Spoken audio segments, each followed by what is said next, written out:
Hello everyone, good morning, good afternoon, good evening, depending upon when you're watching this video lecture. After the completion of discussion related to four heads of income, namely salaries, income from house property, PGBP and capital gains, let us move on to the last and residuary head of income, that is income from other sources. The unique nature of this head of income is this is a residuary head of income, though there are certain incomes which are mentioned specifically that they are taxable under this head. Still, if any income was not chargeable to tax under other four heads of income, that will automatically become taxable under income from other sources. That is why we can call this as residuary or residual head of income. But that does not make it just leaving it there and not having any particular incomes.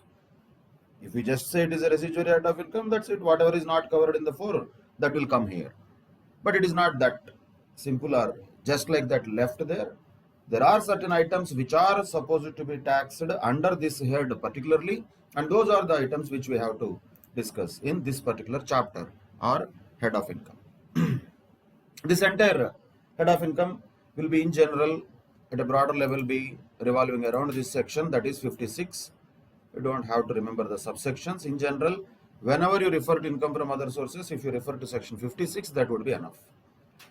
That is covering most of the provisions within this head of income. So what is the charging section for this, which was mentioned in 56.1? Like this, for every chapter there was a charging section, if you remember very well. For salaries it was section 15. For income from house property it was 22. For PGBP it was 20, and for capital gains it was 45.1, and now for income from other sources it is 56.1. And as the name indicates, and as we just now looked at, being a residuary head, the charging section also tells the incomes which are not exempted and which could not be taxed under any other head of income, they become taxable under the head income from other sources.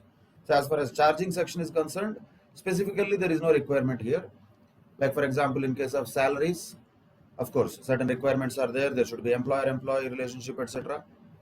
In case of income from house property, certain requirements are there. There should be a house property first of all, and in general, the SSC should be owner of the property. Exceptions are there, but still that is a requirement. And in case of PGBP, there should be business or profession, and naturally that business or profession should have been carried on by the SSC during the previous year, of course with exceptions. Same way in case of capital gains, there should be a capital asset first of all, and there should be a transfer, then only income or gain or loss arising from such a transfer is taxable under capital gain. So the charging sections of almost all the heads of incomes, or at least the core aspect of all the heads of income, was given in one shot. The core crux of salaries is employer-employee relationship. Income from house property, ownership of the property. PGBP, business or profession being carried out. Capital gains, capital asset and transfer. These are the things which drive the entire chapter, entire head of income. But there is nothing like that for this chapter. So many things are there which have no relationship with one another also. But all of them will be taxable under income from other sources. And we will also identify certain things which earlier already we discussed, and then itself we know that those would be taxable under this head of income. Now we will encounter those type of items also. So there are items which are specifically taxable under income from other sources, and there are items which are taxable here if they were not taxable under any other head of income.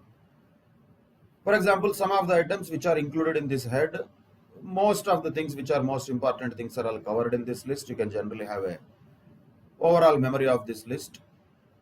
But once again, special items which are exclusively subject to tax under this head, those only we will discuss further.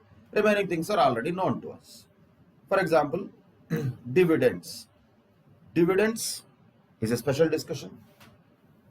Whatever the type of dividends it may be, of course, for the recipient, and whether the dividends are received from the securities which are held as stock in trade or not, irrespective of the dividends are always taxable under income from other sources. If they are exempt, we will see if they are exempt or not. But basically, prima facie, dividends are taxable. If at all taxable, they will be always taxable under income from other sources. That is definitely an exclusive item which comes under this head of income. Another exclusive item which will come definitely here only, nowhere else, is winnings from lotteries, crossword puzzles, races, card games, gambling, betting, like that. We can call all of them put together in one word called as casual incomes. So those type of incomes definitely are going to be taxable under this head only, nowhere else. They will be taxed. Nobody can say, playing cards is my profession, gambling is my profession, I'm a professional gambler. Those all things might be good for movies, like those who are into sports betting and all professionally. Those are all good things for movies and web series. Those will be okay, fine, whatever they are, whatever they want to call themselves, we don't care. But can they say that their income, that whatever they are getting, is it taxable under PGBP because it is their profession? No, they cannot. And by the way, we are not talking about legal, illegal things here. We are talking about if they are legal, if they are declared, then only, naturally. If something is not declared, how do we know that whether there is income? If there is no information about whether there is income or not, where is the point of under which head it is taxable comes? So when we are looking at certain incomes which are taxable under some head, means we know some information about the income. That means 99% it should be a legal income.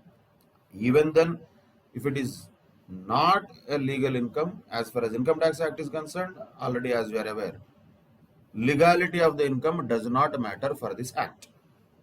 So it should not go into that thought process at all. Or gambling is illegal now, betting is illegal now. Why should we care about it? If there is any income, if there is any such casual income, then it is taxable under income from other sources. That's all we need to know. Where is it legal? Why is it legal? We don't need to know about that. That is not our purview. So like that, winnings from those things like casual incomes will be taxable under income from other sources only, no other head of income, in spite of the SSC claiming that he is a professional gambler or a professional racer or whatever he may be. But that will be taxable under casual income only, under income from other sources only. So that is exclusivity for this head of income. Dividends also same, winnings from lotteries, etc. We'll call it from now onwards. Every time I don't want to call all this list of these things. Casual income we'll call it. Dividends, casual income definitely are going to be taxable only under this head of income, income from other sources. And as you can understand, there is no link between these two things. That is why there is no one common point that we can say this is the characteristic of income from other sources. Like we could say, like we could tell about other heads of incomes, we cannot characterize this head of income in a one sense. Dividends is completely a different type of income. Casual income is completely a different type of income. But still both are taxable under income from other sources only. That is why we cannot characterize this head of income. That is the reason, only character if at all we can give to that, we call it residuary head of income. Dustbin. It has no, it doesn't have any of its own nature. Whatever comes into that, it will fall in this. Whatever was not already taxed, it will fall in this, like that. But yes, of course, dividends, irrespective of whatever they are always taxable under this head. Casual income, always taxable under this head. Interest on securities, two possibilities are there. If it is PGBP also possible, there could be if those securities are held as stock in trade. If the securities are held as stock in trade, if somebody's business is dealing with securities which are interest bearing securities, then that interest is taxable for that person under PGBP if those securities are held as stock in trade. But if not, if those are held as investments, then interest on such securities will be taxable under income from other sources. So it is not exclusively under this head. It could be PGBP also, it could be income from other sources also. But I want to draw your attention once again, there is no such thing for dividends. Dividends always income from other sources. No PGBP for dividends, even though the dividends have been received from the securities which were held as stock in trade. So for dividends, no two possibilities. only one possibility, income from other sources. But interest on securities, both are possible depending upon the situation. Then, interest on compensation or enhanced compensation, always income from other sources, always. And by the way, I have to also observe here, we are not talking about compensation or enhanced compensation. That was taxable under capital gains. We know that already. When a compulsory acquisition happens, compensation or enhanced compensation will be taxable in the hands of the recipient in the year of receipt of compensation. We know that. That was capital gains. But we are not talking about that. We are talking about interest on that compensation or interest on that enhanced compensation. That will be definitely taxable under income from other sources only. No option. Then interest on income tax refunds. This is one more thing commonly that is possible to be seen in the exam questions. First of all, income tax refunds, are they taxable? No, they are not taxable. Income tax refunds are not taxable. Why? Income tax itself was not deductible as expense. When that is reversed, how can it be taxable? We know that logic from PGBP. But if there is interest on income tax refunds, which will also be paid by the department only, but still that is income for the SEC. It is not income tax refunds. It is interest on income tax refunds. That will be taxable under which head? Income from other sources. Automatically, there is no other option. Always here. Then interest on the employee's contribution to the unrecognized provident fund. This we discussed in the salaries chapter. If an employee contributes his own amount to the provident fund, that is not income. But on that contribution, if he earns certain interest, and if that provident fund is a recognized provident fund, then whatever the interest that is related to his contribution or employer's contribution put together, up to 9.5% per annum, it was not taxable. Beyond that, it was taxable if it was recognized provident fund. But we also know this. When the employee or employer contribute to unrecognized provident fund, yearly it is not taxable. The taxability arises only at the time of withdrawal. At the time of withdrawal, we have to segregate the total amount that is received. Whatever the amount that is received to the extent of employer's contribution plus interest on that, that will be taxable under the head of salaries. Whatever the employee's contribution is there, that is not taxable because it is not in his income. He just saved it and got it back. But third category, interest on that employee's contribution, which is now received from an unrecognized provident fund at the time of its withdrawal, that was taxable under income from other sources. We know that already. That is coming here once again. Definitely that is income from other sources only. Interest on bank deposits, income from other sources. Agricultural income, normally if it is a agricultural income from a land situated in India, we know it is exempt. What if the agricultural income is received from a land situated outside India? Is it exempt? No, it is not exempt. Then it should be taxable. Okay, it is taxable as what? As income from other sources. Income from letting of machinery, plant or furniture. If that is the business of the SSC, then it will become PGBP. But if it is not the business of the SSC, then that will become income from other sources. We are giving our machinery, plant or furniture to others for rent. We are collecting that rent on the machinery, plant or furniture. If that is our business, then definitely there is no problem. That is PGBP. If not, then that will be taxable under income from other sources. And we also know the composite rent scenario, which we discussed in income from house property. There also, if something like this is not taxable under PGBP, automatically that becomes taxable under income from other sources. And compensation received in connection with the termination or modification of terms of employment. Compensation received, you have to read them carefully, because in the exam questions, a simple one word difference will create a lot of difference. Compensation received in connection with the termination or modification of a contract, agency contract, let us say. Will that be taxable under income from other sources? No, sir. That will be taxable under PGBP. That was there under section 28. That is different. This is different. Here what is happening? Compensation received in connection with the termination or modification of the terms of employment, that will be taxable under income from other sources. Of course, other than those which we already discussed in the head of salaries.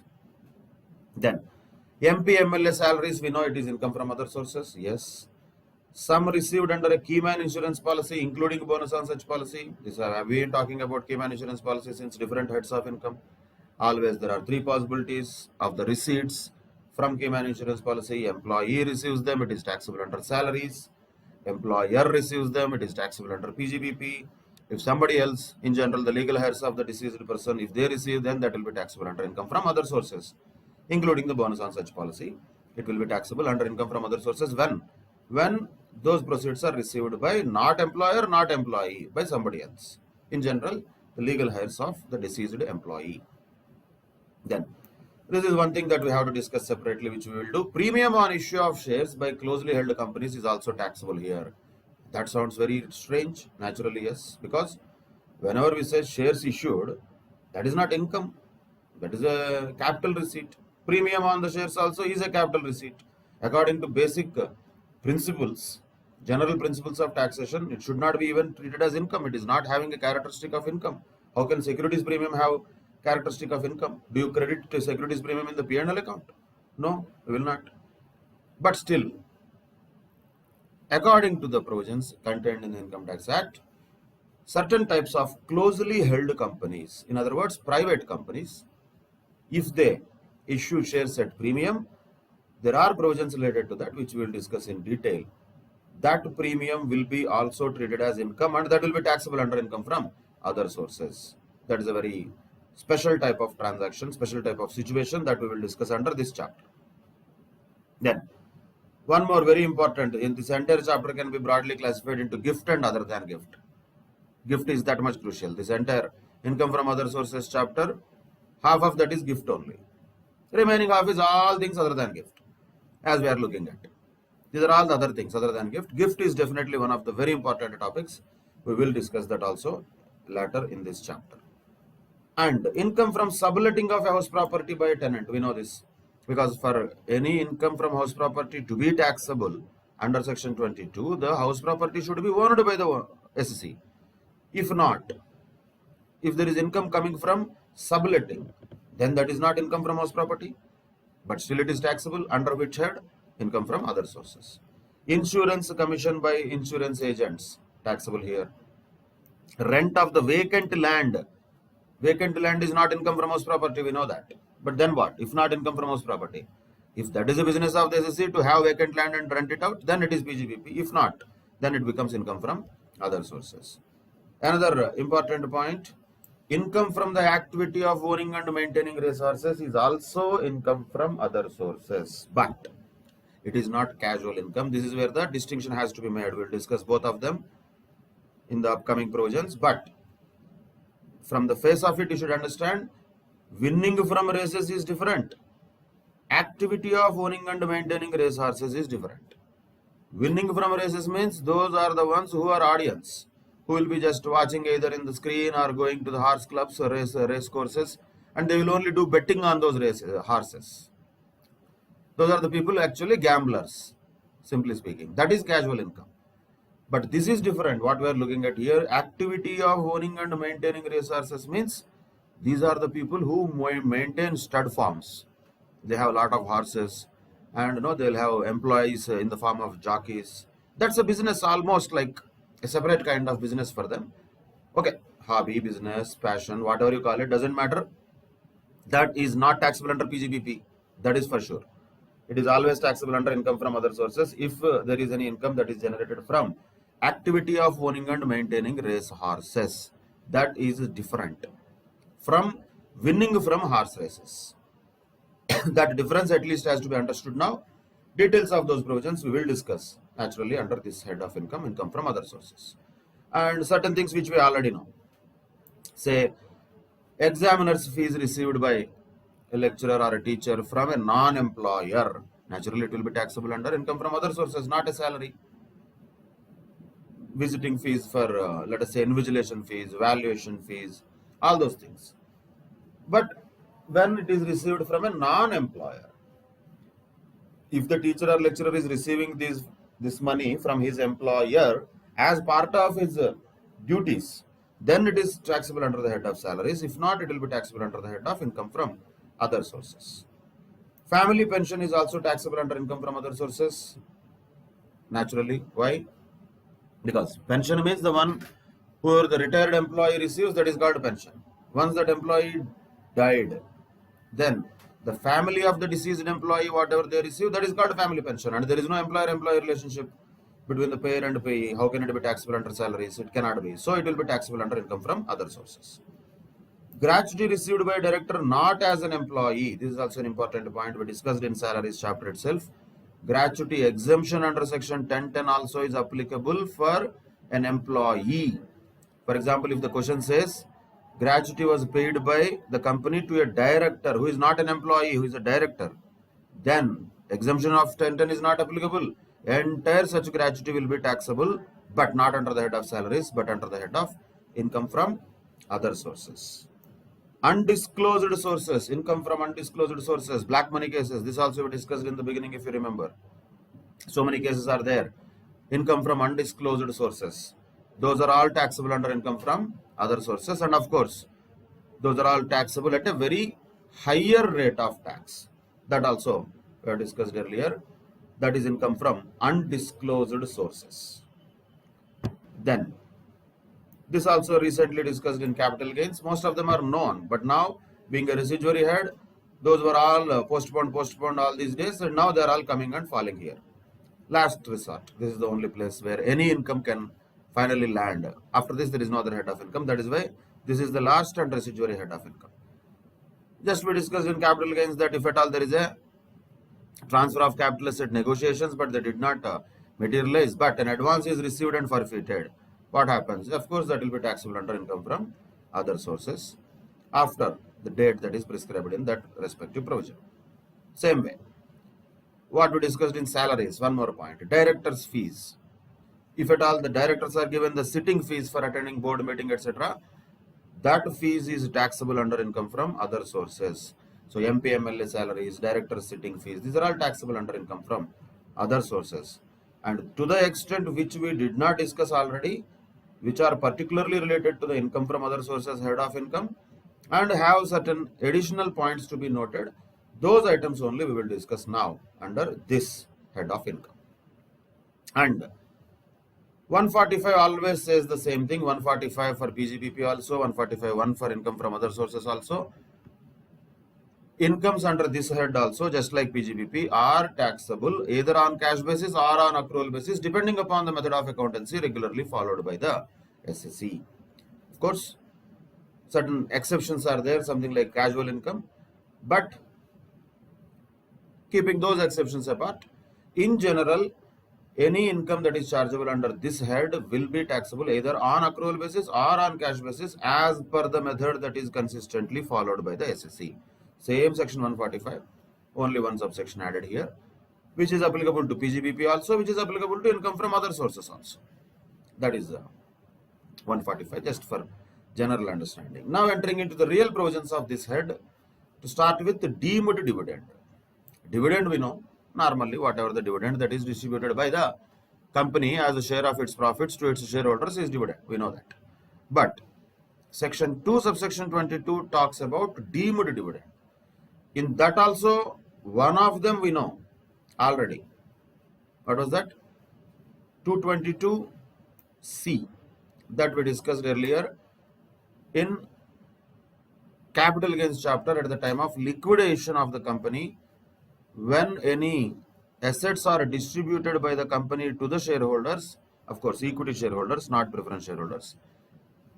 At the time of liquidation, if company distributes assets to the equity shareholders, to the extent of accumulated profits at the time of liquidation will be treated as a deemed dividend in the hands of the shareholder, and that should be reduced from the fair market value of the assets that are received by the shareholder, so that we get the full value of consideration as we discussed earlier under section 46 related to liquidation of company provisions for capital gains chapter. But now, keeping that apart, is that the only deemed dividend? No. 222C we already know, but there are other 4 also, A, B, D and E. Let us focus on those 4 types of possible deemed dividends. Normally, dividend includes disbursement by the company to the shareholder to the extent of accumulated profits. Always this has to be kept in mind. Dividend is always only to the extent of accumulated profits, whether capitalized or not. So, first point A, let us look at. This is what normally the dividend is all about. any kind of dividend. Of course, in India, cash dividend is only applicable, only possible. Dividend in kind cannot be given, but anyway, Income Tax Act is not bothered about all that. That is why it has given a general definition of that. 222A, any distribution by the company if such distribution reduces the company's assets. That's all. Any distribution. For example, if it is cash dividend, cash is reduced from the company's assets.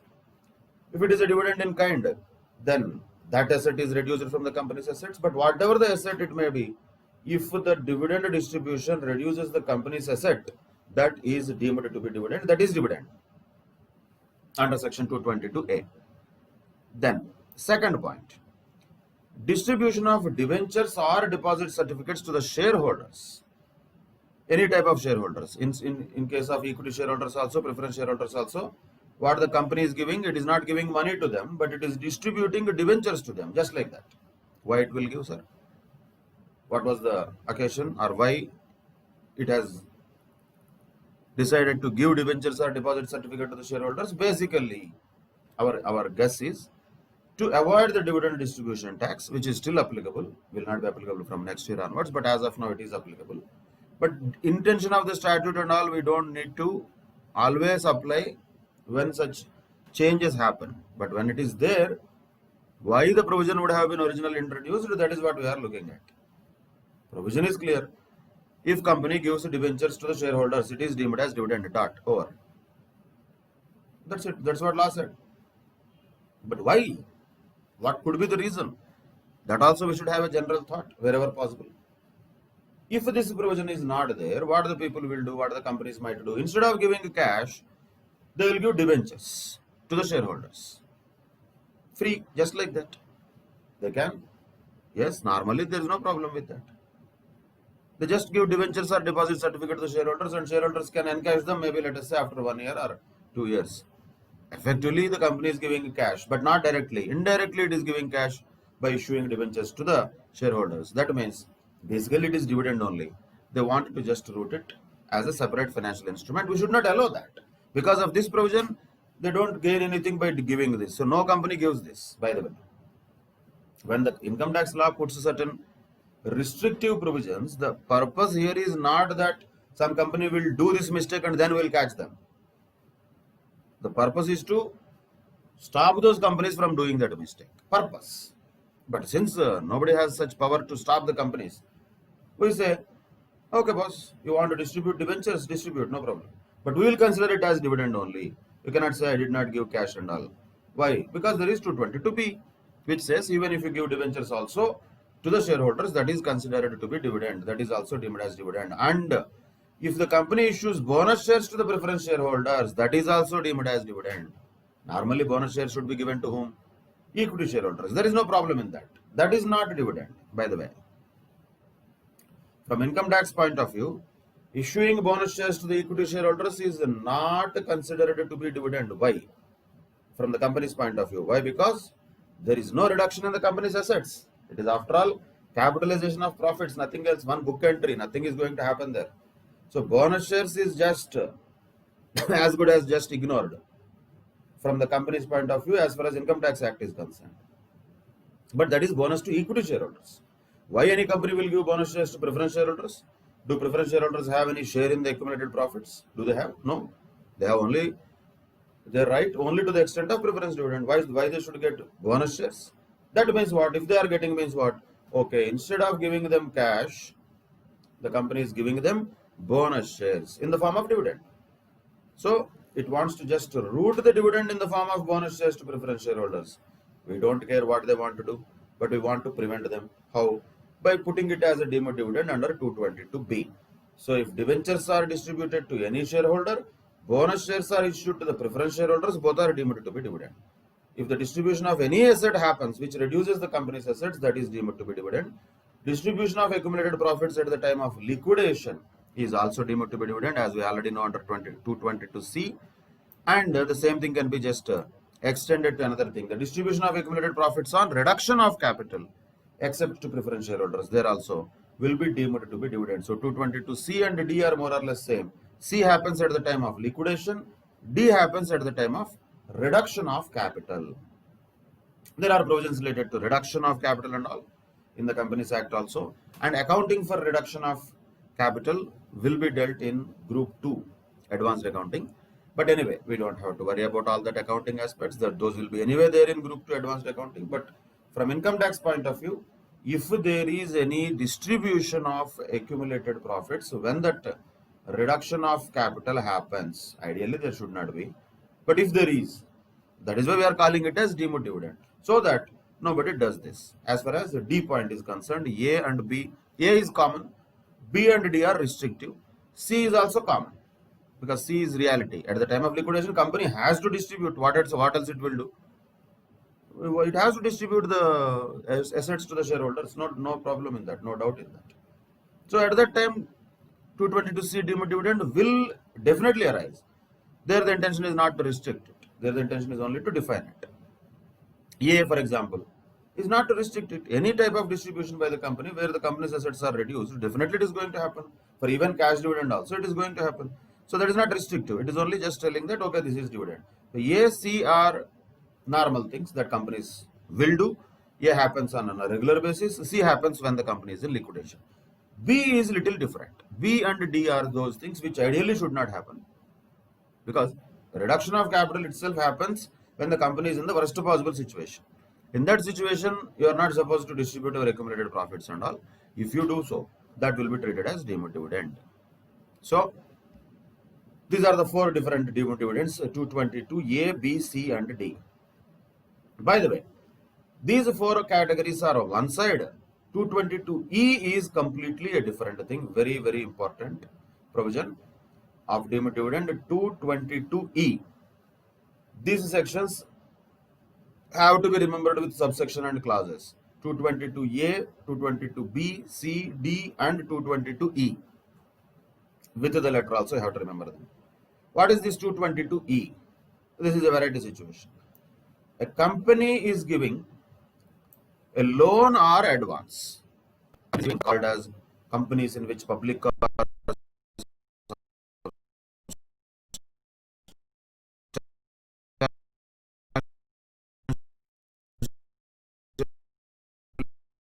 interested. Automatically that will tell us what companies are those in which public are not substantially interested. Definitions are all there in the beginning, in the introductory chapters. Some of the definitions we looked at in detail then, and some of the definitions we said we will understand when the topic comes. For example, definition of amalgamation, definition of demerger, definition of company in which public are substantially interested. These all the things can be understood only when the application is there. But by the way, definitions apart, logic or understanding or meaning is enough. Company in which public are substantially interested are the listed companies, simply speaking. Company in which public are not substantially interested, we can call them from now onwards closely held companies. Closely held companies. Sir, are they private limited companies? Yes, private limited companies are definitely closely held companies. Definitely those are the companies in which public are substantially not interested. But not only that, even certain limited companies can be closely held also if they are not listed. Public limited company, after all, if it has some 7 people, all relatives and all, can form a public limited company also. Does it mean really it is a public company or a public limited company in its true sense? No. Legally, yes. So the point is not about limited or private limited. We have to be careful in observing the facts. In general, when the question wants to tell us that this company is a company in which public are not substantially interested, the question will contain private limited in order to avoid confusion. So private limited companies are definitely those in which public are not substantially interested. So whenever from now onwards I am going to use the word private limited company or private company or closely held company, I am referring to what? Company in which public are not substantially interested. Every time we cannot use these big words. Company in which public are not substantially interested. Every time, how many times we use that? So we simply call it private companies. Or sometimes we can call it closely held companies, like that. So if a closely held company or a private company gives a loan or advance, loan it is giving. See the variety. Loan is treated as dividend distribution. When? But not every time. When this loan is given to whom? To an equity shareholder or to any person on behalf of such equity shareholder who holds not less than 10% voting power. It means if a private company is giving a loan to its own equity shareholder who is holding a voting share of at least 10%, then that is treated as dividend, even though it is given as loan. That is a variety point of 222E. Why is it variety? Because loan can never be considered as income for the recipient also. It cannot be considered as an expenditure or something like that, distribution for the payer also, but still it is considered. Why is that? Once again, we have to think about the bad people so that we can restrict them, we can stop them from doing these things. If this provision is not there, what the people will do? Big private companies also will be there. Thousands of crores of, hundreds of crores of big private companies also will be there. Those are the companies in which public are not substantially interested. And owners will be one or two, or maybe just 4 or 5 family members. And let us say in 1 year, the company made a good profit, 40 crores. The shareholders, the owners want to eat that. How can they do that? If you just think about, what is the big deal, they can distribute dividend. No, it is not that easy. If there is a profit that the company has earned, let us say in our example 40 crores, the shareholders, the owners will not get 1 rupee also unless the company distributes, because the shareholders, owners both are same here. They are the directors. Let us say they said, boss, we are four shareholders. Each of us, let us take 10 crores. Just example. So 10 crores dividend is distributed to 4 equal shareholders of a private company, for an example, let us say. Just like that, it is over? No, it is not over. First point, for the company, they have to pay dividend distribution tax, which is there. As of now, it is there. Next year onwards, it may not be there. But as of now, it is there. Dividend distribution tax has to be paid. And that should be, again, how much? 15% plus surcharge plus cess. That comes to almost 17.472%. Dividend distribution tax has to be paid.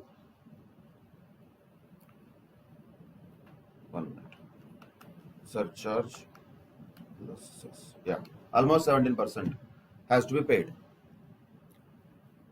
Then, that is company point of view. Same thing. On the same money, for the recipient, more than 10 lakhs, 10% tax is there. And you imagine if somebody has received 10 crores rupees as a dividend, one of the shareholders. So 10 crores rupees. In that, up to 10 lakhs, there is no tax, but beyond that, there is tax. That means 9 crores 90 lakhs rupees is taxable. On that, how much tax is payable by that person? 99 lakhs rupees tax is payable.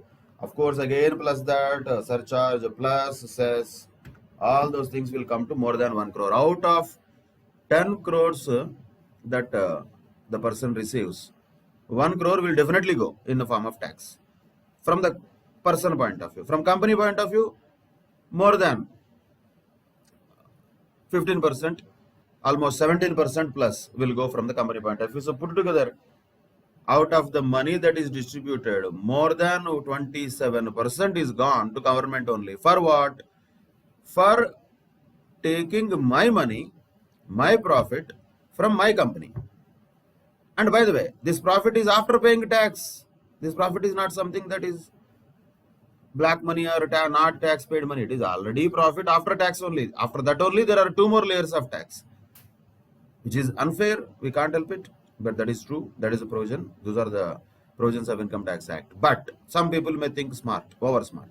They say, see, end of the day, shareholders want money. When somebody A gives money to B, how does it matter to B whether that money is told to be given as a loan, whether it is given as a dividend, whether it is given as salary, whether it is given as a rent? End of the day, effectively, it doesn't make any difference when both are more or less same. When both are same, when they are different parties, whether it is repayable or not becomes a different story. Now, for closely held companies, what this company can do? Simply, this will give 10 crores loans to the shareholders.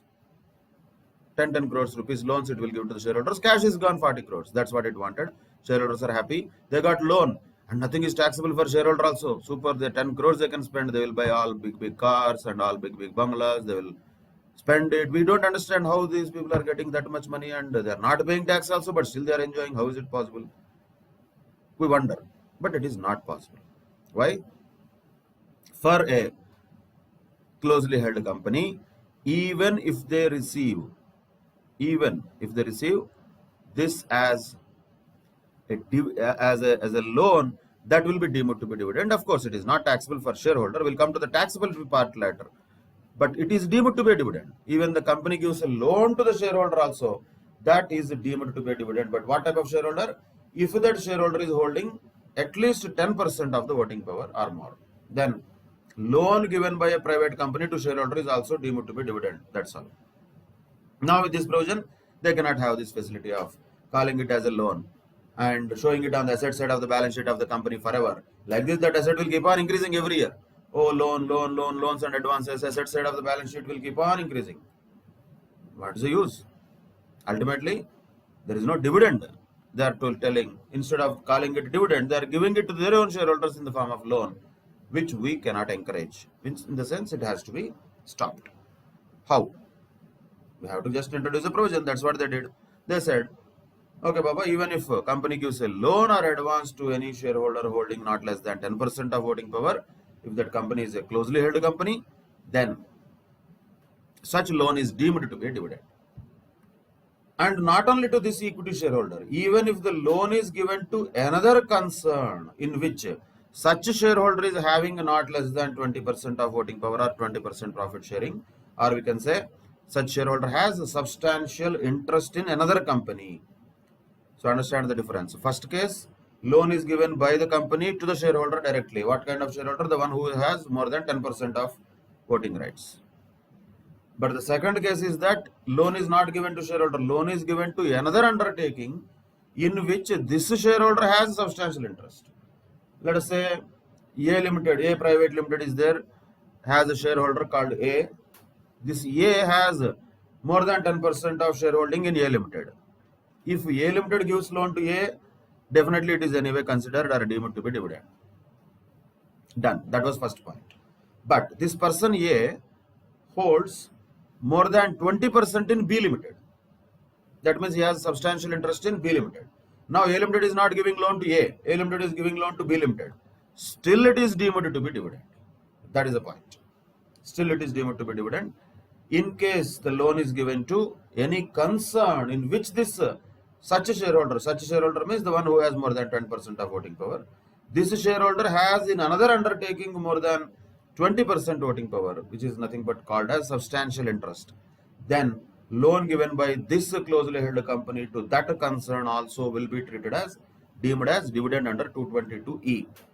Core point, very, very important point. Questions will definitely be there, whether it is MCQ type question or even a point in a bigger question. Definitely 222E is a very important provision. And essence of the provision has to be understood clearly. This is applicable only when a closely held company gives a loan or advance to a shareholder having not less than 10% voting power or to a concern in which such shareholder has substantial interest. That's it. Now, will the entire loan or advance will be treated as dividend? No, definitely not. To the extent of accumulated profits only, it will be treated as dividend. Let us say accumulated profits are 10 lakhs and loan given by the company to such shareholder is 15 lakhs. 15 lakhs is not deemed as dividend. To the extent of accumulated profits, always that point will be there. In the deemed dividend point, to the extent of accumulated profits is an important point we have to keep in mind in all cases, including 222E. And another twist point or a variety point, even if the loan is repaid by the shareholder, still it will be considered to be dividend only. This is ridiculous, but still can't help it. Law says so. Even if it is a genuine loan, the company has given loan to the shareholder and shareholder repaid it. In the same year also he repaid it. That means actually there is nothing wrong with that. No problem. They didn't want to avoid dividend distribution tax and all. Genuinely, maybe he needed some money. He took loan from the company and repaid also. Still it will be deemed to be dividend. We don't care whether it is repaid or not. So that is the strictness of this provision. Simply speaking, no private company can give loans to its shareholders. That. If it gives, that will be deemed as dividend. Double dhamaka will happen. And payment of dividend distribution tax in that case will be much higher than the normal dividend distribution tax. We'll come to that. That will be 30%, not 15%. For normal company, 15% dividend distribution tax. But for 222E, 30% dividend distribution tax will have to be paid by company. Of course, For the shareholder, it will not be taxable because already company pays 30% tax, too much. To restrict it, not that government really wants to have that income, so that people will not do this type of creative things to avoid the dividend distribution tax. Too much of strictness has been introduced in 222E. Of course, there is one exception. This also has to be remembered if it is there in the question. If the company itself is in the business of lending money, for example, like a banking company, then also will this provision apply? Then it will not apply. Because if the loan is given in its regular course of business, in its normal course of business, then it is not applicable. 222E is not applicable if the loan or advance is granted by the company to the shareholder in its regular course of business. That is another exception to this. In other words, relaxation is there too. Such kind of businesses which have lending itself as their normal course of business. That is one exception. Other than that, if a private company gives any loan to the shareholder holding not less than 10% of voting power, or to a concern in which such a shareholder has substantial interest, then such loan will be deemed to be dividend under 222E. And as already told, 222A, B, C, D are on one side, 222E is on the other side completely. What is the speciality? Let us understand that also. The dividends that are covered under 222A, B, C, D are exempt under section 34 in the hands of shareholder. Of course, subject to 115 BBDA. We'll come to this 115 BBDA, which we already know also, which is nothing but more than 10 lakhs, it is taxable. But other than that, less than 10 lakhs, dividends received by shareholder under 222A, B, C, D are exempt under section 1034. Up to 10 lakhs, nothing is taxable. All the dividends covered in 222A, B, C, and D. More than 10 lakhs, they are taxable at the rate of 10%, we know that. So that is the case of 222A, B, C, D. But 222E is variety. 222E shall be taxable in the hands of company only, not taxable for shareholder, only for company. And that too, the company will be liable to a dividend distribution tax of 30% plus 12% surcharge plus 4%, that comes to around 34.944%. That much DDT has to be paid by company under 222E if there is any deemed dividend. So naturally, who will distribute that? 222E. Who will give loan? Nobody will do that. If they do, fine. Company has to pay 34.944, almost 35%. Company has to pay. In our earlier example, if the company gives 10 crores dividend to each shareholder, out of the 10 crores, 3.5 crores gone to government only. Like that, if 40 crores are distributed as in our earlier example, 14 crores is gone to government only. So out of 40 crores, 14 crores gone means only 26 crores goes to the shareholders. Why should they do all this? Rather than that, aramse they can just give normal dividend in the form of cash to the extent they can do. The company has to pay. Even then, company has to pay dividend distribution tax, but at least not 30%, na? That will be only 15%, right? And even if the shareholder also on the other side is paying only 10% tax on the dividend in excess of 10 lakhs. So even if you put together surcharges, everything kept apart, put together, it is not exceeding 25%. But now 30% is higher than that. So simply speaking, such type of transaction is discouraged. But nobody will tell that. Income tax law will not tell people not to do something or to do something. It will tell, if you want to do like this, this is the tax treatment, which is very prohibitive in nature by itself. So that much higher level of dividend distribution tax is applicable when 222E type of dividends are distributed by the company, whereas 222A, B, C, D are liable to DDT. They are also up to 15% plus 12% plus 4%, and those are exempt up to 10 lakhs rupees under section 1034. Beyond 10 lakhs rupees in the hands of shareholder, those will be taxable at the rate of 10%. That we already know. That is section 115 BBDA. So tax on certain dividends received from domestic companies. So one more point to be noted. Domestic companies only, this is exempt. For domestic companies, if we are receiving, if the dividends are received from foreign companies, then there is no exemption of 1034. If it is received from domestic company, then only exemption is there under 1034 up to 10 lakhs at least. and beyond that it is taxable at the rate of 115 BBDA. So any income by way of aggregate dividend in excess of 10 lakh shall be chargeable in the hands of a specified SSC, one more point, who is a resident in India at the rate of 10%.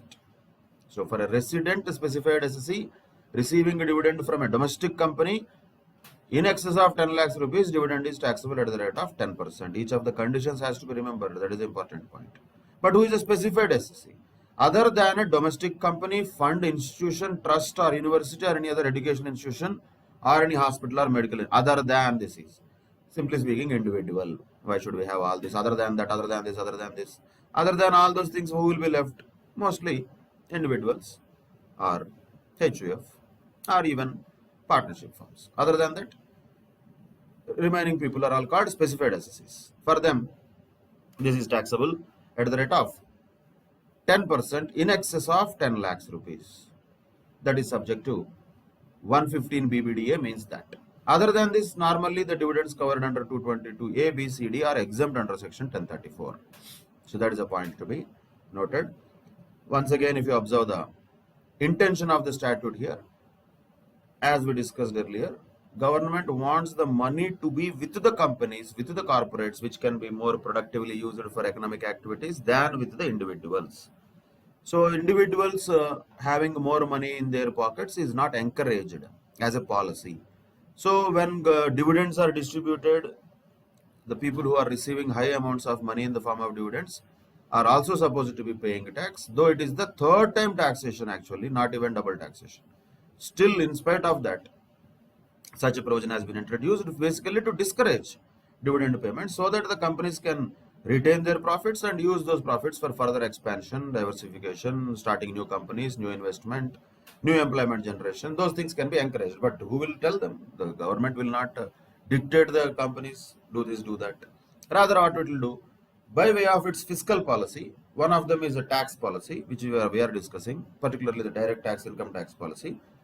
Through this, indirectly, they are suggesting, boss, why to pay this much tax? Keep the money with you and spend, no? At least you invest that money indirectly, not directly. No, we want to distribute dividend. No problem. Distribute and pay money to us in the form of tax. Either way is your choice. But indirectly, the companies are the ones who are supposed to have the money. That is why this taxation is only for individuals. If a company receives the dividend from another company, that is exempt. But individual receives dividend from a company, that is taxable in excess of 10 lakhs rupees. That is why specified SSC is a person who is other than a domestic company or a fund or institution or a trust or university or other education institution or hospital, medical institution. All those things, they can receive dividends and they can be exempt fully. But if an individual receives dividend, what he will do? Ambani receives dividend, he will construct now already 28 floored building is there. Like this, a few more crores he will receive like this every year. Maybe he'll construct 200 floors building for himself, going to the top of the floor and going to the bottom of the floor every day 10 times. What is the point? I mean, yeah, temporarily that creates some employment for the people who are constructing that building. But after that, what? Is it important to have that building and enjoy that luxury, or is it important to have another company like now what they are doing, like investing in some more new businesses, expanding their businesses, supermarkets? One more supermarket, let us say if Reliance Industries opens in one village or one place, that creates employment, that creates an economic activity. That's what the government wants or wishes. Directly it cannot tell Ambani or it cannot tell anybody for that matter or don't take dividends and all. It is their company, their money, and they will take dividends if they want to. That's fine. They still take dividends, by the way, but after paying tax. So this is a basic discouragement to paying more dividends, nothing else. Of course, in spite of this, dividends will be paid by the people, companies, and the people will have them. It's a different story, but they pay taxes according to the provisions of the Income Tax Act. That is how the dividend-related provisions are there in respect of income from other sources, under which head these dividends are taxable. We should be very clear about this entire dividends related discussion. And when we look at the taxable dividend, we are talking about what? 222 A to D, but not E. Why? Because 222E has no relevance of 115 BBDA section. Why? Because already company is paying a dividend distribution tax of 30% plus 12% plus 4%. Just to have a clear picture of what is this essence of the entire dividend, this flow chart can explain that easily. First of all, dividend, of course. Is it received from a domestic company? No. Fully taxable. There itself gone. If it is not received from a domestic company, that is fully taxable. That is gone. Then, if it is received from domestic company, yes. Then you have to check whether it is actual dividend or deemed dividend. Okay. If it is actual dividend or even deemed dividend under 222A to E, A to D, both are same.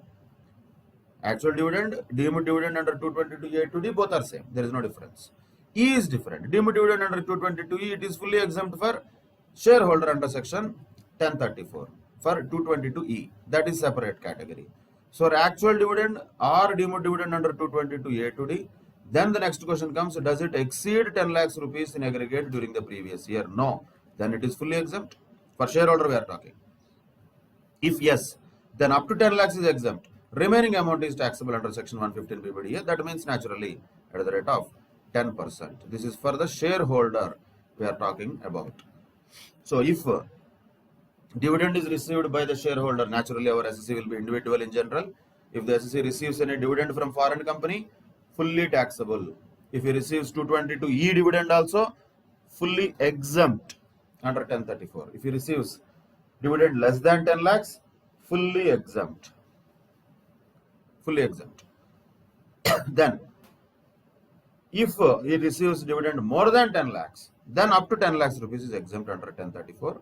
In excess of 10 lakhs will be taxable at the rate of 10%. That is the essence of entire discussion on dividend under the head of income from other sources. And as I already told, dividend is always taxable under income from other sources. No other question on that. Always, always. Let us understand some of the illustrations or exercises. Exercise number 1 or example number 1. Rahul is holding 28% of equity shares in a company and he took a loan of 5 lakhs rupees from the same company. On the date of granting the loan, the company had accumulated profits of 4 lakhs rupees. The company is engaged in some manufacturing activity. We don't care. That doesn't matter here. That's a useless information. But it's what type of company? It should be a closely held company. If at all, we have to click in 222E. But let us see this question. Is the amount of loan taxable as a deemed dividend in the hands of Rahul? If the company is a company in the which public are substantially interested, then is it taxable in the hands of Rahul? Answer is no. Then 222E will not kick in. 222E will only come into picture if the company is the company in which public are not substantially interested.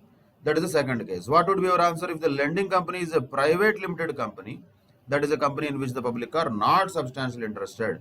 Then yes, then the loan taken by Rahul having a shareholding of more than 10% in that company, which is a company in which public are not substantially interested, will be taxable or will be deemed as dividend under 222E. But to what extent? Once again, is 5 lakhs taxable? Because that is a loan taken? No. Once again, no. Why? Because accumulated profits are only 4 lakhs. To the extent of accumulated profits only, it will be taxable. That means 4 lakhs rupees only will be taxable as dividend under 222E. It's a different story. Who will pay the tax? Who will pay the tax? Rahul will not pay the tax. For Rahul, there is nothing. Company will pay the tax on that 4 lakhs rupees under 222E. That to how much? If at all that question is asked in MCQ, 4 lakhs into 30% plus 12% plus 4%, around 1,39,780 rupees. Company has to pay tax on that 4 lakhs. That is the application of 222E. Of course, only applicable to the companies in which public are not substantially interested. If the company is a company in which public are substantially interested, this 222E itself does not apply. That is a variety point in this entire discussion of deemed dividend. Very much has to be remembered well, because questions will definitely be expected from that point of 222E particularly. A is a normal thing, B is a normal thing, can be an MCQ at the max. C already we know in capital gains. D again is a very rare thing. E is the only thing where there is some litigation, there is a possibility and some checking and case can be built on that. So that is the reason 222E is a very, very important provision, this deemed dividend under 222E. What is deemed as dividend? That you should remember. Of course, for the shareholder it is fully exempt. For the company it will be taxable at the rate of 30% plus 12% plus 4%. That's it. Next, look at the exercise number 2. A Limited, a domestic company that has to be observed. declared a dividend of 170 lakhs for the financial year 18-19, distributed the same on 10th of July 2019. So, for what year they declared, we don't care. When they distributed, during our financial year 1920. X is holding 10% shares in A Limited and receives a dividend of 17 lakhs. See, simply, most of the times people will automatically think about 222E and all. For what reason? It is not a loan or something, it is a real dividend, actual dividend. So don't stay in 222E only always. That is one case over. This is a different case. A real dividend, actual dividend. How much A received? Sorry, X received. X received 17 lakhs rupees in July 2019, and Y, holding 5% shares in A Limited, receives a dividend of 8.5 lakhs. So this is the place where that shareholding of X, shareholding of Y, 10%, 5% is completely immaterial, unnecessary information. Just to confuse us, it will be given. Don't fall for that. 17 lakhs dividend X received. Okay, fine. Y, Mr. Y individual, Mr. X individual, right? Received, Y received how much? 8.5 lakhs dividend rupees, that is received by Y. Discuss the tax implication in the hands of Mr. X and Y, assuming that X and Y have not received dividend from any other domestic company during the year. Of course, aggregate dividend at exemption was 10 lakhs. So, not from one company. Assuming there is no other dividend received by them in the same year, how much will be exempt here? Up to 10 lakhs, it is exempt for X. That means for X, it is taxable. For Y, entire 8.5 lakhs is exempt. So, what is taxable for Y? Nil. Nothing is taxable as dividend for Mr. Y under 115 BBDA, because the dividend received by him did not exceed 10 lakhs. Y has no taxability. X has a taxability of 7 lakhs rupees. If the question is also asking whatever the tax implications, definitely you have to write both taxability and tax liability. So 7 lakhs, on that how much is tax payable? That is 10%. That means 70,000 rupees is the tax. 10% of 7 lakhs plus 4% assess. That will give 72,800 rupees. Just for only this dividend, assuming it doesn't have any other income, because we don't know the details. 72,800 rupees is the tax implication of Mr. X. That much tax he has to pay, 10% of that 7 lakhs.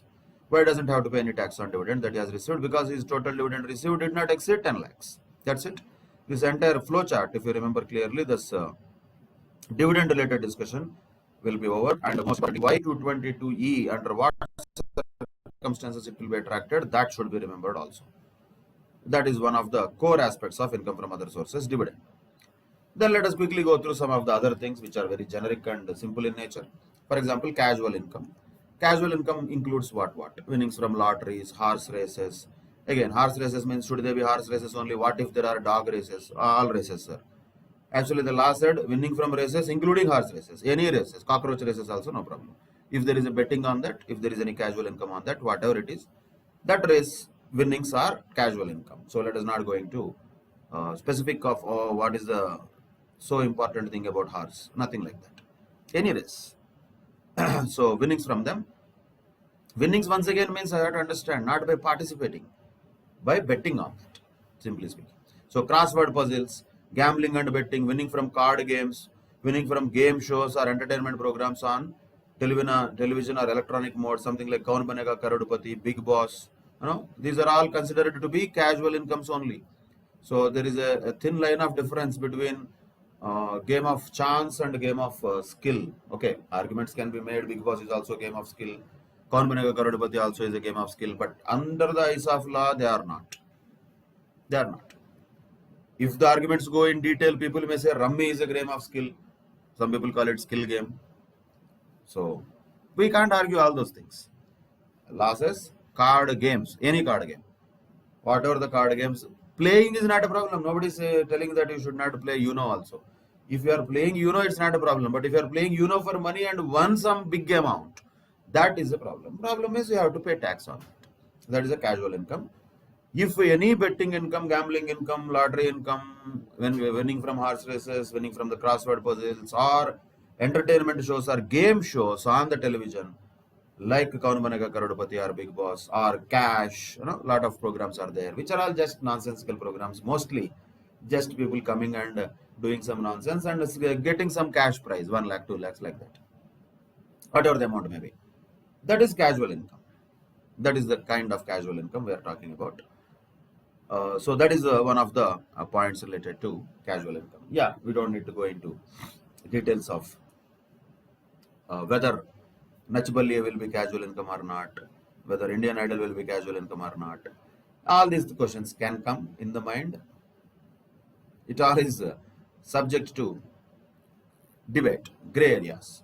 So is it a skill game or is it a game of chance? Those things are debatable. But simply speaking, when the law said game shows or entertainment programs on the television or electronic mode, popularly nowadays called as reality shows, whatever the name they may be, whatever they are, any income earning from them will be considered to be casual income. Difference is there. Performer on a regular basis is different. He is a professional artist. Some professional artist performing is different. For example, if one of the famous singers is acting like a judge in a popular reality show, that judge is not getting casual income. For him it is profession. That is PGBP. But the participants, whatever they are getting, that is casual income. So general understanding to that extent, if we keep it, that is enough. More detailed we go into. A lot of unnecessary gray areas will also get explored. Let us not get into that. Simply speaking, these are the incomes in general which are chances based incomes, chance based incomes without further arguments. In general, these are chance based, more than effort based, more than a profession regular activity. This is not a regular activity. Suddenly somebody goes and wins something. That is a chance. Just like that it happened. Entry into that could be a chance also. So a lot of chances only have actually made that person enter into that game show. And finally he might have done some work. But that cannot be said to be his profession. My profession is to participate in game shows and make money. Nobody can tell that. So participants of those game shows or entertainment programs will be subjected to tax and income from other sources as their income is casual income. That is a point related to casual incomes. Then what is the specialty of these casual incomes? Lot of specialties are there. Lot of specialties, not one or two. One, no expenditure shall be allowed as deduction from the casual income, even though such expenditure was incurred wholly and exclusively for the purpose of earning such income. Somebody got a, let us say, message from Kaun Banega Crorepati, and he went to Bombay or Mumbai for his own, on his own expenses, stayed in a Western hotel, assuming that the television channel is not providing that. He has spent a lot of money. Let us say of all these 3-4 days of staying there and all that, he has spent, let us say, some 50,000 rupees, but ultimately he won only 1 lakh. Can he claim this 50,000 rupees as an expenditure from that 1 lakh as deduction? No. Answer is no. Whatever it may be. Example is example, but law says no. Big no. No deduction at all. Even though it is genuine expenditure, no deduction means no deduction. Second, this is a generic thing. Usually when the SSC maintains the books of accounts, it is chargeable on the basis of method of accounting followed by the SSC, cash basis or accrual basis, whatever is followed. But otherwise, in general, it is chargeable on receipt basis. Whenever it is received, then it becomes taxable. And very important, another point is no deductions under 80C to 80U. In other words, chapter 6A deductions are not available. Expenditure deduction also is not available. Chapter 6A deductions are not available.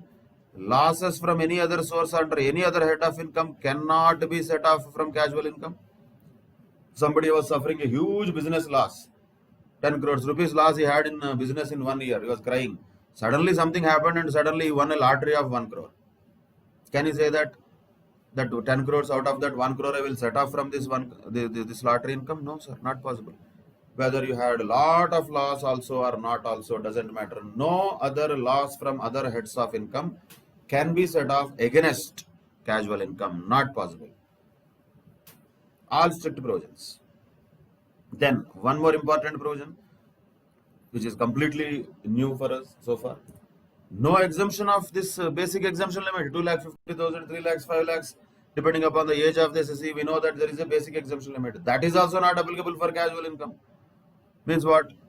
Even though somebody receives, like an example, if you like, look at it, 1 lakh rupees Raja, somebody aged 45 years has won after maybe paying lottery tickets for so many years. End of the day, somehow he won 1 lakh rupees from lottery and he has no other income. He is nikamma, he doesn't do anything.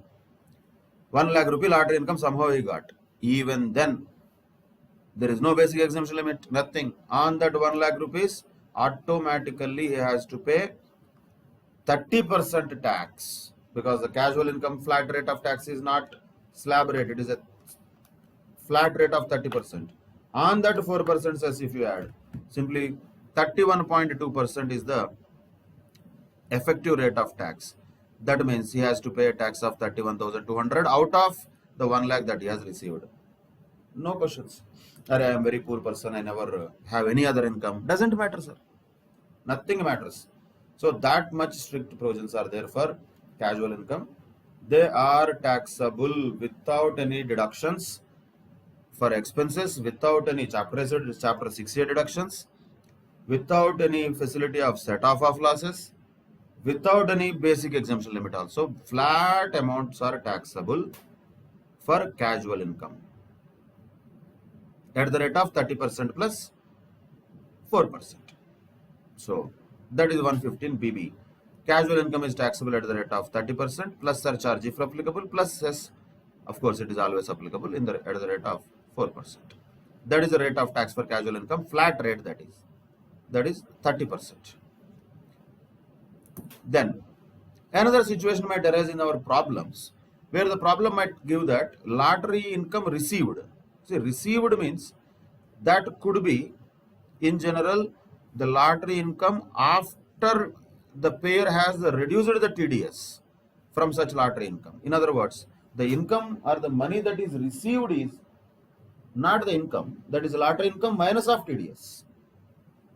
In other words, the net income is received. But income is not that. Income has to be calculated by grossing it up. In case of resident SSCs, how to gross it up? Lottery income received divided by 70%, because the TDS rate on lotteries would be 30%. So amount received would have been equivalent to 70. How to gross it up? Into 100 by 70. Lottery income received divided by 70% means nothing but income received into 100 divided by whatever the rate of TDS, that should be reduced from 100. So that is representing the income received. So 100 by 70. That is for resident SSC. For non-resident SSC, TDS would be 30% plus cess also. That is why for non-resident SSC, income received into 100 by 68.8. That is how the income has to be grossed up. When we say income has to be included while calculating the total income, that should be the income, not the amount that is received. Received is after TDS. So what should we do when such income received is not just income, it is after TDS? We have to gross it up. This is called as grossing up of lottery income. Of course, for that matter, any income has to be grossed up if that income is given as received after TDS by the payer. For example, if the person has earned, in our example, this Mr. Raja received how much? If he is a resident, how much he will receive? He will not receive 1 lakh. He will receive only 70,000. Why? Because the payer, whoever is the lottery management company, they will cut 30,000. TDS provisions applicable for that. And they will give Mr. Raja only 70,000. But is 70,000 the income of Raja? No, it is not the income of Raja. 1 lakh is the income of Raja. So we have to take income to be like this. Amount received 70,000 into 100 by 70. That becomes 1 lakh. If Raja was a non-resident, then the company itself, the lottery company, would not have given him 70,000. It would have given him only 68,800. Then we have to gross it like that. 68,800 into 100 by 68.8. So that is the grossing up concept related to casual incomes. If the question says the income received, you have to read the words carefully. Lottery 1 is different. Lottery income received is different. Received means automatically that would be after TDS. So if that net income after TDS is given, we have to gross it up by taking income received into 100 divided by 100 minus applicable TDS rate. That's all. That is a common sense logic for any type of grossing up, not only for this. If any other incomes are received after TDS, always the grossing up will be like this only. Income received or money received into 100 divided by 100 minus TDS rate, whatever that rate may be. In case of this casual income, the TDS rate is 30% or 31.2%. In other cases, it could be 10% like that. At this point, we don't need to know the TDS rates. There is a separate chapter for the TDS rates that we'll discuss later. But if the TDS is already cut while giving money to the SSE, then we have to gross that income like this using the same formula all the times, irrespective of whether it is casual income or not. But for casual income, it is mostly popular in the questions. That is why a particular mention about grossing up has been mentioned here. Now moving on to some other incomes. We had dividend already, we had casual income already. Activity of owning and maintaining race horses. As we discussed, we need to distinguish between race horses betting income and activity of owning and maintaining race horses. Both are not same. Of course, both are taxable under income from other sources, but both are not same. Why? Because this betting income from horse races is taxable as casual income at the rate of 30%. This activity of owning and maintaining race horses is normal income. It is not some special casual income. So this activity of owning and maintaining race horses is the income that SSE, being owner of the horses and maintains the horses, and they will run the races, and the SSE derives the income from such activity by way of a prize money or whatever, being a owner of those horses, not as a person who is betting on the races, as a person who is conducting or who is participating in the races as owner of the horses. That is called activity of owning and maintaining race horses. First and foremost important point, it shall not be considered as casual income. It is not casual income. But still it is taxable under income from other sources only. Set off and carry forward provisions will apply to them separately. We will see them in the chapter of set off and carry forward, subject to 70, 71, 74A. And carry forward of these losses can happen only for 4 years. Normally the carry forward happens for 8 years. By now, we already know certain exceptions. Speculation business losses under PGBP can be carried forward only for 4 years. Same way, losses from activity of maintaining and owning race horses can also be carried forward only for 4 years. In detail, we will see them in the chapter of set off and carry forward later. Normal tax rates only apply. Why? Because it is not a casual income. It is just normal income. Only speciality here is what? Losses cannot be carried forward 8 years. It can be carried forward only 4 years. That is the only speciality. Other than that, there is no speciality of this. Just like any other income from other sources, it is also taxable at normal rates of tax. It is not a casual income. That has to be kept in mind always. Then coming to another type of income chargeable under this head of income, that is family pension. As we know, pension normally is what? The one amount that is received by employee after retirement. But family pension is not that. Family pension means what? It is paid to the legal heir of the deceased employee by the employer. Because of that, naturally, it is not taxable under the head of salaries. Why? Because there is no employer-employee relationship between the payer and the payee. Hence, such a family pension shall be chargeable under the head of income from other sources. But what is the main point here is this. This is what you should remember. From the family pension that is received by whoever the legal heir of the deceased employee is, there is a deduction that is allowed under this head of income. One is 1/3 of the pension or 15,000, whichever is lower, shall be allowed as deduction from such pension. Once again, you cannot have your own dreams and whims and fancies. 15,000 is what? Per month or per annum? Always per annum, when nothing is mentioned. There is nothing per month mentioned here. So entire amount of family pension, whatever they receive, let us say a particular family receives, say 15,000 or 10,000 rupees per month as family pension. That means 1,20,000 rupees is the entire pension that the family receives in a particular year, which is related to the pension of one of their predecessors. So 1,20,000, 1/3 of that is 40,000 or 15,000, whichever is lower is allowed as deduction. So how much can be allowed as deduction here? Only 15,000 is allowed as deduction, which means remaining 1,05,000 is taxable in the hands of those legal heirs of the deceased employee. That is the problem, or that is the situation, that is the provision of the law.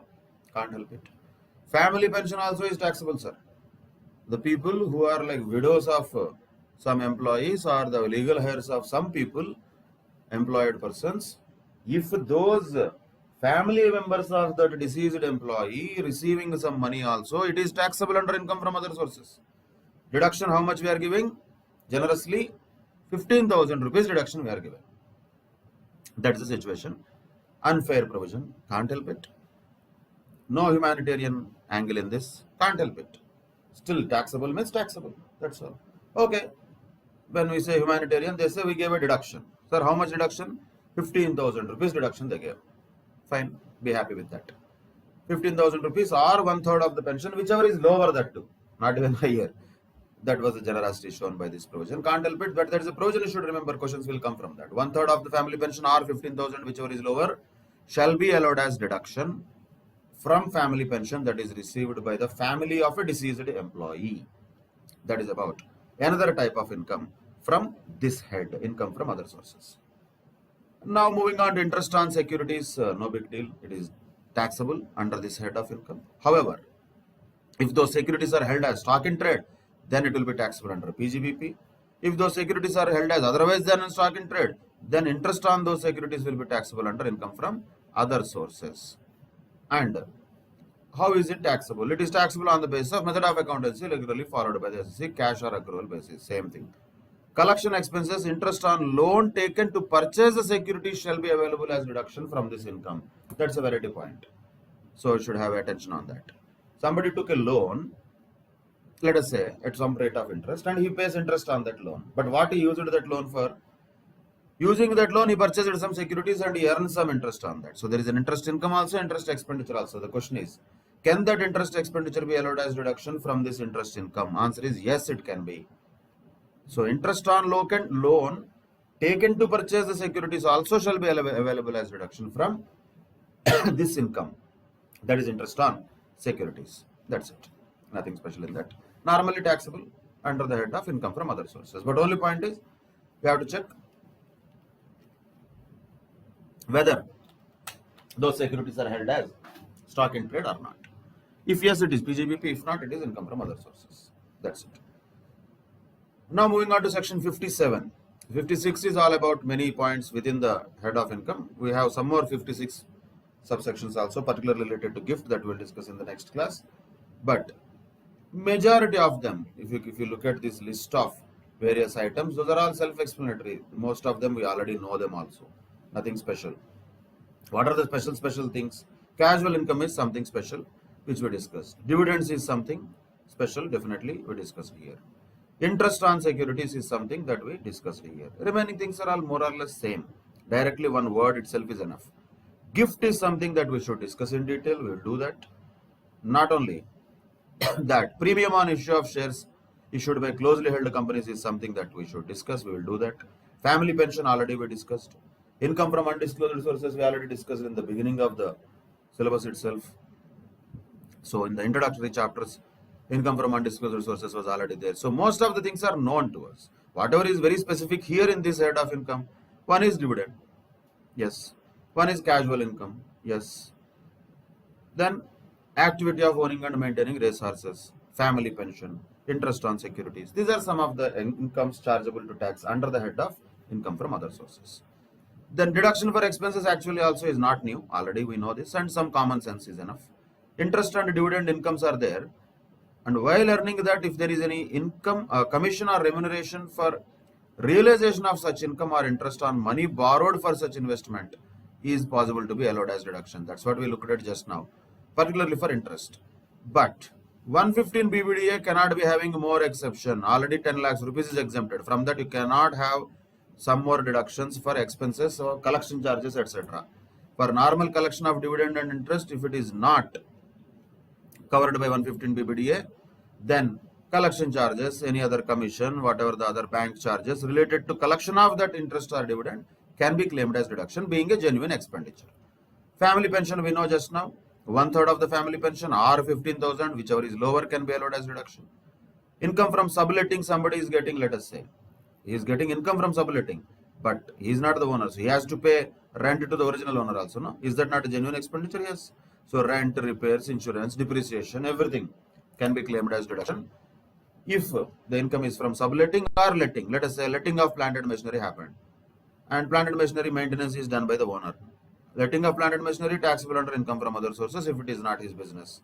What about depreciation on that plant and machinery? Can he claim? Of course he can claim, because he is the owner, and income from that machinery is chargeable under income from other sources, not as PGBP. Then what happens to depreciation? There is no 32 applicable. But here he can claim deduction of depreciation also, insurance expenses, repairs expenses for any of those plant, machinery, furniture, etc. And if there is any subletting that is happening, the rent that he pays to the original owner also can be allowed as deduction. And another important point to be noted. So this point is a generic common sense point. This is also common sense point. Family pension specifically should remember 1/3 or 15,000, whichever is lower. This point is also important. Interest on compensation or enhanced compensation. Once again, I am drawing your attention. We are not talking compensation or enhanced compensation. We are talking about interest on compensation or enhanced compensation. Here, look at this. 50% deduction is available. No more deduction further. Expenses, collection, etc., etc. No. But flat half of that is allowed as deduction. That's it. That is the generosity of that. Interest on compensation or enhanced compensation only. Half of that amount received is allowed as deduction. These are the deductions allowed under section 57. Then certain expenses are not allowed as deduction also. Those are all there in section 58. So 56 is generally income from other sources, reference. 57 is deductions. 58 is not allowed as deduction. Same logic, nothing new. Personal expenses cannot be allowed. Interest or salary paid outside India on which TDS was not deducted, not allowed. Same thing. Whatever we discussed in PGBP, those are all not allowed here also. Expenditure referred to in 40A. For example, if somebody pays in cash more than 10,000 rupees in a day, that expenditure is not allowed here also. 40A3, 40A2, those are all applicable here also. Income tax, wealth tax paid, not allowed as deduction. And we know already this expenditure in connection with the winning of lottery, crossword puzzle, etc. The casual income, though there is a deduction, though there is an expenditure genuinely, that expenditure is not allowed as deduction. That is section 58. Mostly related to PGBP. Same logic wise, personal expenses, amounts paid outside India without TDS, cash payments or payments to related parties, income tax, wealth tax, or expenses in relation to casual income. These are all not possible to be allowed as deduction under 58. So 56 talks about the taxability of income from other sources. 57 talks about the deductions. 58 talks about disallowances, we can say. That is 58. And just to reiterate, expenditure incurred by the SSC for the activity of owning and maintaining resources shall be allowed as deduction. Why is that? Always you have to keep this in mind. Why? Because a lot of times people, by the moment they see horse, they become casual. I mean, they think they assume it is casual income. No, sir. You have to be very clear. It is not a casual income. So this is a normal business activity type, but it is not PGBP also. It is income from other sources. Hence, that can be allowed as deduction, which is from the activity of owning and maintaining resources. That's it. That is section 58. 59, nothing new. Same logic. Like 41 in PGBP, we have 59 here. Any expense claimed by the SSC in any year previously and subsequently if it is recovered, it shall be included in his income. Naturally, that is deemed income under 59. That's all. These are the provisions for income from other sources. 56, 57, 58, 59. This head of income is over. Yes. Some more items within 56 are still pending. We will discuss them in the next class. But in general, in a nutshell, the income from other sources is this. 56. Taxability of various types of incomes. That list you should remember. Specific points related to specific items you should remember separately. Some of them which we discussed today, some of them we'll discuss in the next session. And 57 is about deductions. 58 is about disallowances. 59 is about deemed income. There ends the matter. That is income from other sources. That is the head of income in a nutshell. Let us look at an example or exercise here, which was given in past examination question. Earlier it was asked, some 8 points were asked for 4 marks. Like this, 10 points can be asked for 5 marks, whatever the number of marks is. Half mark for each point. Examine under which heads the following incomes are taxable. Only heads, nothing else. You don't need to calculate anything. Just need to identify under which head of income these are taxable. Be careful. A lot of people do mistakes here. Even after knowing the Indian Income Tax Act also, they get confused where it is taxable. That is why such questions will be given, conceptual questions. Rental income in case of property held as stock in trade, where it will be taxable. It will be taxable under income from house property only. Remember that. When a property is held as stock in trade, rental income from that will be taxable as income from house property only. Of course, that will be taxable after 2 years from the date of completion of that building. That's a different story, but here it is mentioned for 3 years. That means already it has crossed that deadline. It is taxable under income from house property. Because the topic has come, the last point also will be there. Rental income In case of a person engaged in the business of letting out properties, will that be also taxable as income from house property? No, sir. That will be taxable as PGBP. This is the difference you have to identify. The one who has business of letting out properties is different. The one who has held property as stock in trade is different. Both are not same. In case the property was held as stock in trade, rental income from such property, whether there is income or not, even annual value also will be taxable on notional basis under the head of income from house property. But the last point, the ninth one, it is different. If a person receives rental income and that person is engaged in the business of letting out properties, then such rental income is taxable under the head of PGBP only, not income from house property. That has to be remembered. Second point, dividend on shares in case of dealer of shares. Dividend always income from other sources, no second thought. Third, salary received by partner from his partnership firm. We know this already. That is taxable under PGBP. If a partner receives a remuneration from the partnership firm, that is taxable under PGBP. Rental income of machinery could be either PGBP also, if that is a business, or income from other sources also, if it is not the business of the SSC. Winning from lottery by person for whom is the business activity. Daily he only buys lotteries, that is his business. Is it okay? Can we call it PGBP? No, sir.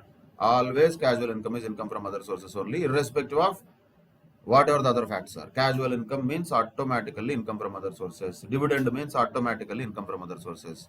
Maintaining and owning race horses means automatically income from other sources. No other discussions there. Straightforward. Rental income of machinery, yes, we have to think whether it is business of the SSC or not. Then it could be PGBP also, income from other sources also. But these things are not not having any confusion. Straight away, casual income is always income from other sources. Salaries payable to MPs, income from other sources. We know that. Receipts without consideration, that means undisclosed sources, income from other sources. In case of retirement, interest on the employee's contribution if the provident fund is unrecognized. We have to look at this carefully. Interest on the employee's contribution if the fund is unrecognized, that is also income from other sources. These are the various heads of income under which these different incomes received by an SSC will be taxable. Important question, the such type of questions can very well be expected in the exams also. It was given in the earlier exams as a 4 marks question with some 8 points out of them. That's it. With that, we'll conclude today's session on income from other sources, which almost concludes the 50% of the discussion related to this, which is related mostly to the gift provisions along with the problems related to this head of income. We will discuss in the next session. Till then, take care. Bye bye. Thank you very much.